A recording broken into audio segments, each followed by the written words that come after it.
Autre point important. Je ne sais pas si vous avez parcouru quelques littératures à ce propos-là, mais il est déjà d'ores et déjà assez simple de savoir si on va se tromper complètement ou pas selon le morphotype de la personne. Quand je dis se tromper, c'est quoi? C'est dans sa prise en charge. Il existe aujourd'hui des personnes qui ont des morphotypes très différents. Nous avons quoi comme morphotype? Vous connaissez les androïdes, les gynoïdes, puis il y en a deux autres. Ah, monsieur une idée? La mixte, qui est une androïde qui a de la cellulite, malheureusement, donc c'est un mélange entre gynoïde et androïde, et puis la normoligne. Et ces quatre morphotypes-là ont tous la nécessité et le besoin d'être traités de manière spécifique.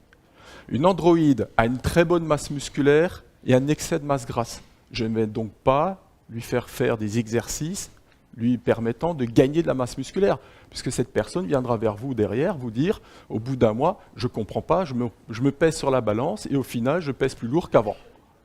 Et vous avez raté votre objectif. D'accord? Donc il va falloir, sur une androïde, moduler en fait vos traitements en fonction de son morphotype et de ses caractéristiques physiologiques. Et là, je viens de vous en donner un exemple. Il y en a un autre que j'aime beaucoup, qui est plus rare, mais c'est la normoligne, qui est une femme absolument, on va dire, standard, et qui vient vous voir en disant « j'ai pris du gras », et qui va prendre la peau de sa cuisse comme ça, elle va tirer dessus, elle va lui dire « vous avez vu tout le gras que j'ai pris ?» Or, chez elle, lorsqu'on fait une analyse par bioimpédancemétrie, on va mesurer quoi? Son taux de masse grasse est parfait, même parfois inférieur à la norme. Par contre, son taux de masse musculaire est extrêmement faible.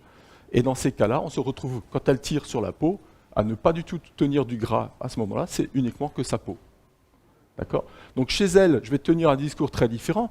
Ce n'est pas du tout celui où je vais la faire maigrir, c'est le discours où je vais lui dire « Madame, il va falloir prendre du poids ». Alors oui, c'est délicat de dire ça à quelqu'un. Mais oui, mais c'est prendre du poids de muscle. Le muscle est très lourd. Il va prendre très peu de volume. D'accord? Il est 3,2 fois plus lourd que la masse grasse. Donc, en prenant un tout petit peu de muscle, elle va certes prendre du poids, mais surtout, elle va se raffermir. Elle aura plus cette sensation comme ça, sur les côtés, du côté flasque. Et je vous passe les détails des autres zones du corps, mais voilà, il y a beaucoup de plaintes de ce type. Les morphotypes sont extrêmement importants d'évaluer dès le départ et de savoir comment on va associer notre traitement à ces personnes-là.